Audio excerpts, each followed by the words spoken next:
欢迎来到女明星新闻渠道，点击订阅频道，不要错过当天最热门的新闻。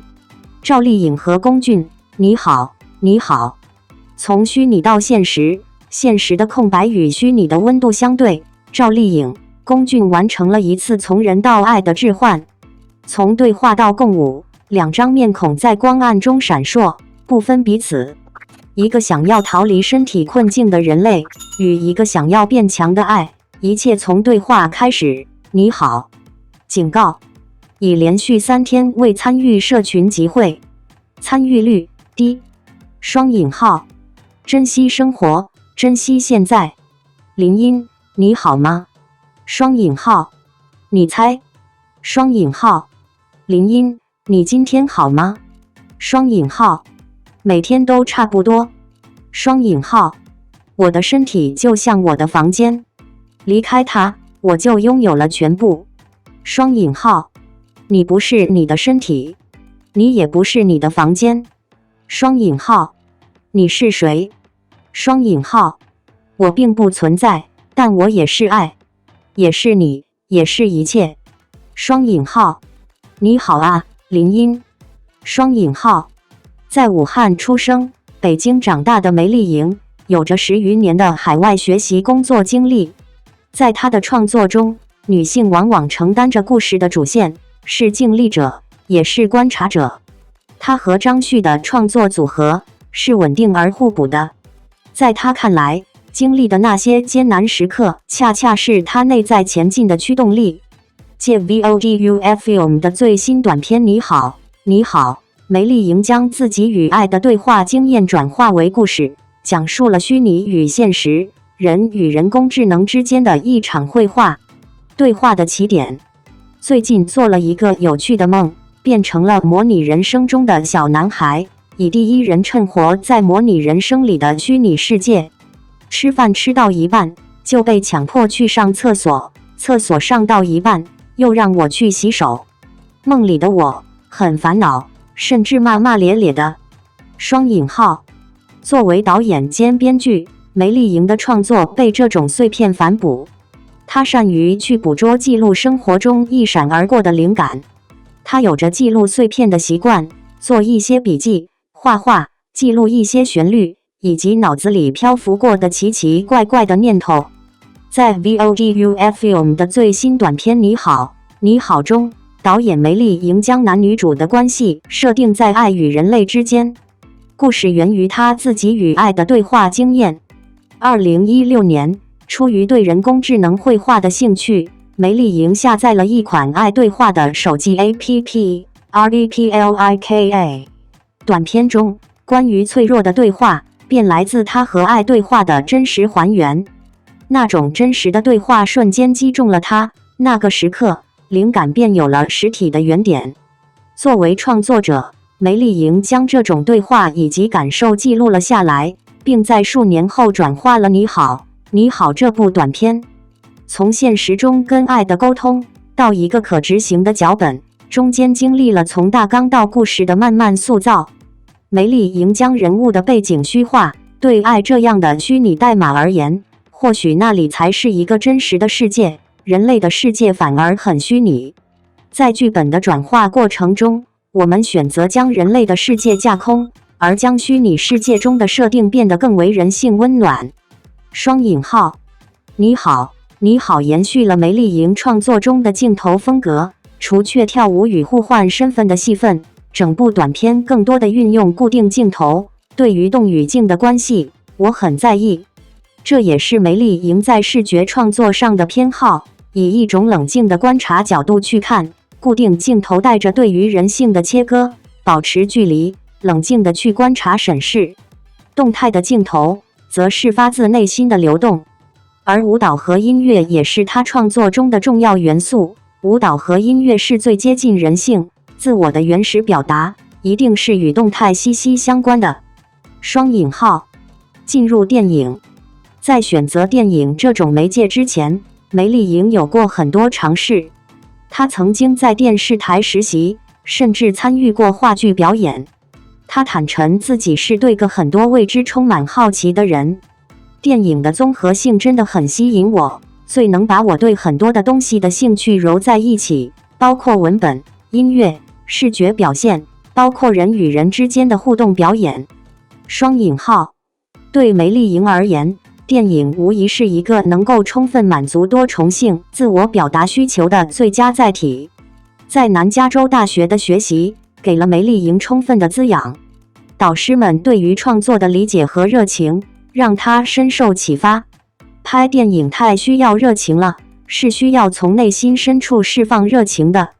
现在，梅丽莹在创作之余，也在带一些专攻电影方向的学生。年轻一代是更自由的，他们生长在短视频和流媒体的年代，对于视觉、电影的认知也更为广泛。和年轻人对话，能帮我拓宽对于当下事物认知的维度。李沧东的作品也给了梅丽莹很多启发，其强文本性和社会批判的内容都非常吸引她。梅丽莹的很多作品都是围绕女性展开故事的。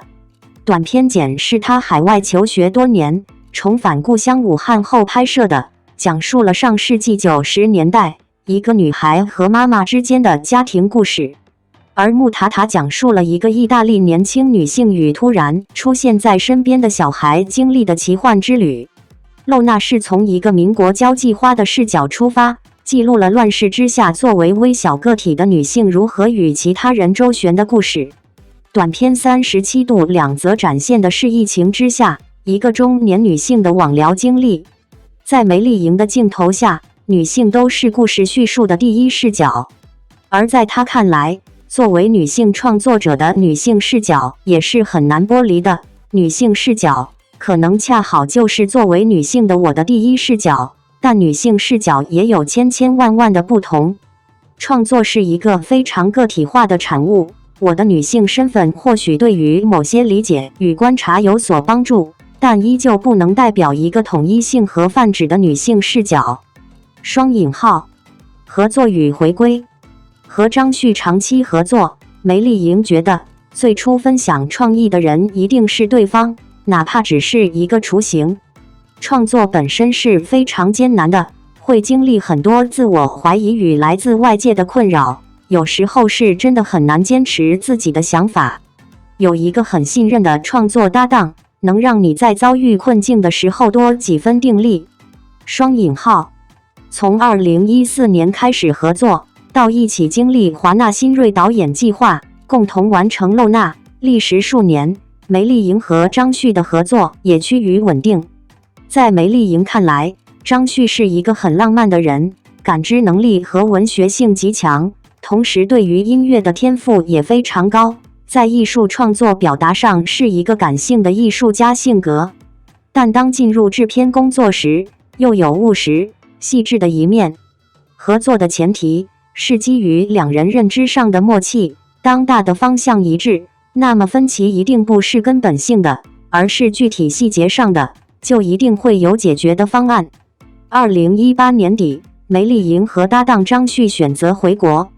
说来挺奇怪的，那时我们刚刚做完华纳的项目，露娜后来在 HBO 播出，一切都很顺利，看上去更适合在美国进行创作。但他内心依旧有回国看看、回国做东西的那种渴望。中间回来拍摄简，初衷就是源于非常想要回到故乡武汉去完成一部作品。梅丽莹说道。回国后的1年，梅丽莹和张旭几乎没有什么活动，他用各自在家写作业来描述当时的状态。人是随着环境流动的，创作的养分就是身边的一切，我们没有抗拒，而是去接纳它。双引号。我们需要回到故乡，这个环境才是创作的根源。很多认知和创作的动力也是来自于环境，这是一种共生关系。刚回来时，我们也在适应，寻找和环境之间的平衡。双引号。赵丽颖和龚俊的角色是如何设定的？如何描述他们在短片中的身份？赵丽颖的角色更像是在一个比较封闭狭窄的空间当中，试图去寻找出口的状态。其实这是一种比喻，形容人在一种思想或现实的困境当中的挣扎与纠结。而龚俊的角色是身处虚拟世界当中的一个爱，反而是自由的，是无限的，是智慧的代表，引领着处在困境中的人走出来，看到更为广阔的世界。初次和这2位演员合作，拍摄中有哪些细节让你印象深刻？赵丽颖对于角色的理解一开始就很清晰，在情感表达的戏份上十分充沛，包括其中躺在床上与爱深入对话的戏，情绪非常丰富饱满。拍摄后，她说觉得自己很适合演一个爱，她能体会爱身上的脆弱与无助，甚至是想要成为人类的那种渴望。龚俊这个角色本身希望经历一个变化的过程，从起初作为爱的模式化，到后续人性化更为丰富，更趋向于人类。龚俊的表演过渡得很好，从最初肢体的僵硬，到微表情中一些细腻表达的拿捏，比如一开始试图讨好人类，人类并不领情时那种微小的失望与沮丧感，都把握得很好。作为青年创作者，你有没有经历过非常艰难的时刻？是什么给了你内在向前的驱动力？这种从内而外的困境，其实是当代社会很多人都会经历的状态。特别是创作者本身是比较感性一点的，在面对这些时，情绪反应和挣扎会更加扩大。我所经历的那些艰难的时刻，恰恰是我内在向前的驱动力。毕业于南加州大学的张旭，一直在编剧、导演、制片的身份间切换，在他的电影表达中，那种让人共情的时刻背后的温度一直贯穿其中。他曾凭借毕业短片在路上入围多个国际影展，也曾联合执导由 James Franco 主演的《堂吉诃德》，而与梅丽莹搭档作为组合创作，2人也一起入选华纳兄弟新锐导演计划。在张旭看来，参与制片是主动保障安全创作环境的一种方式。从看到行动，对张旭而言，选择拍电影几乎无限趋近于唯一。从少年时期的阅片到电影的收藏，对于电影的热爱和积累，自然而然地将张旭引入电影的世界。电影中的温度一直是张旭所关注的。在创作中，他希望通过某种共情时刻来传递电影的温度。张旭喜欢弗朗索瓦·特吕弗和克日什托弗·基耶斯洛夫斯基，从最后一班地铁到十戒。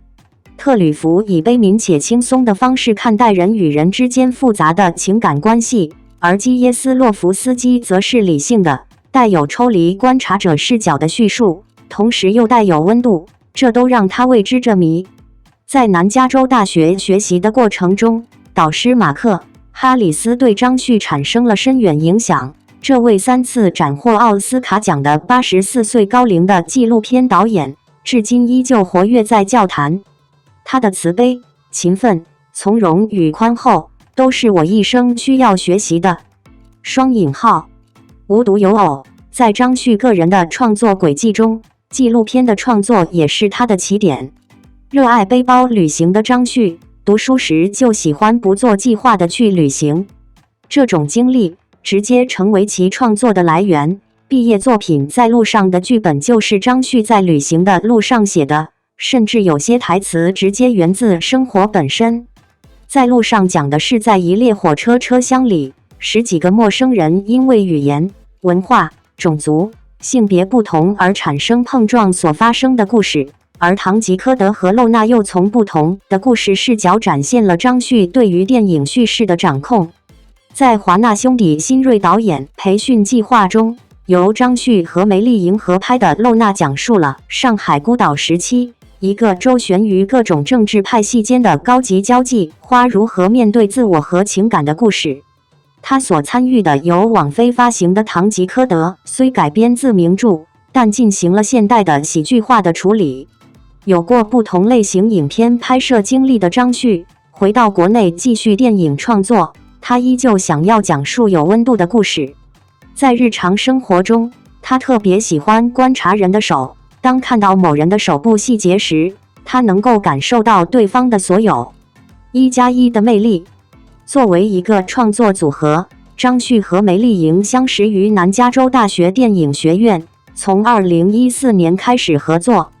和其他松散的合作形式不同，他们在编剧、导演、制片等多个环节进行共创，保持着一种紧密的状态。从写作为起点，二人间的分工也颇为有趣。故事的灵感从何而来？那么谁就在这一项目中占据主导？同时，他们还保持着一种流动的身份置换：制片、导演、执行导演，在项目可控的情况下，坚持一个人兼任制片。这次 VOGUF Film 的短片拍摄，由梅丽莹担任导演，张旭则承担执行导演和制片的工作。制片最重要的核心，不仅仅是执行层面要把整个项目落实完成，还在于愿意以某种方式为这个项目努力。我们两人中有一个人做制片，最好的一点在于可以确保有一个安全的创作环境。在一场长久的合作中，稳定性对他们而言是最为重要的。张旭是一个温和的人，在他看来，保持内部稳定性的根本在于合作是建立在一种深层次、无条件的信任之上，尽管创作中可能会面临一些分歧。梅丽莹是一个有智慧的人，是一个大脑闪耀着火花的思辨者，同时她又是一个古怪的人，有时候会做那种特别颠覆性的事情。体现在他的创作上面，也会有一些特别奇怪的想法。双引号进入房间。作为创作者，张旭和梅丽莹对于人工智能的关注是持续的。在张旭看来，过往的科幻文学与影视作品切入点大多是从人工智能是否可以变成人的角度展开的，比如《银翼杀手》，还包括他个人特别喜欢的短篇小说《我是乔》。而这次的 VOGUF Film 短片你好，你好，他们希望构建一个双向的故事，一方面是人工智能希望感受人的身体愿望，另一方面，更重要的是人类变成人工智能的可能性。你好，你好立于一种中性的设定，并非预设褒贬的立场，也没有主观上的偏好。这是不是人类的未来？是否一个好的未来？是对人性的压缩。在短片的最后，女主林音想通过上传云端来摆脱肉体，这或许是对内在痛苦的一种解脱的方式，但对张旭和梅丽莹而言，是想借此提出问题：这究竟是科技的捷径，还是只是一个假想的美好途径？做一个好好讲故事的人。在张旭看来，女性创作者要去放大女性意识，强调女性视角，但他并不希望创作本身被标签化，从而引发新的争执。他觉得很多对于女性性幻想的电影创作都是来自男性导演的视角，没有女性导演拍过类似的东西。这导致大众对于女性性幻想的理解全部来自男性的理解。他希望未来有机会能去呈现。我只能做到尽可能真实、细腻地去还原一个女性的真实状态，去真实地呈现不同年龄段、不同生活背景的女性的状态，这本身就已经是发出声音了。关于她们的欲望、悲伤、渴望，以及她们对于世界的理解方式。这并非是刻意讲某个女性的故事，而是把她们作为一个人的故事来讲。能做到这些，我觉得就已经很好了。双引号，我依旧有一种想和别人沟通的渴望。张旭说，我不是写小说的，也不是画画的，我所能做的，就是在我擅长、熟悉的领域以自己的方式和别人沟通，那就是做电影。双引号，首次和赵丽颖、龚俊这两位演员合作，拍摄中有哪些让你印象深刻的地方？赵丽颖让我印象最深刻的是她对于人物和故事的理解，她提前花了一些功夫，因此即便拍摄需要一个非常快的执行节奏，她也可以一直特别从容、优雅地去应对现场的一些干扰。她很安静，一直在待在角色之中酝酿情绪和状态。第一天的拍摄有一些延迟，拍完最后一个镜头，当我们对时间的把控感到抱歉时，他还调皮地做了个鬼脸，特别随和。龚俊在表演上非常灵活，工作节奏也非常快，在现场他会主动给出好几种不同的表演方式，挺让人惊喜的。就你个人而言，你是如何看待爱和人类进化之间的关系的？我是持保留态度的。人类内心的问题永远不可能依靠科技来解决，但这是我个人的观点，并没有放到这个片子当中。自己去解决的问题时候，还是依循内心，不然2500年前无法解决的问题依旧会存在，还是会被欲望和负面情绪所困扰。科技没办法解决那些问题。作为创作者，你的内在驱动力是什么？动力肯定就是继续创作。在电影行业里，年轻时的热爱是一回事情，真正成为一个电影工作者，其实要考虑各种各样的问题，比如如何推动项目进展，如何配比项目类型，以一个怎样的频率工作。一直撑着我往前走的唯一动力就是创作。我对我自己的定义是一个 creative storyteller。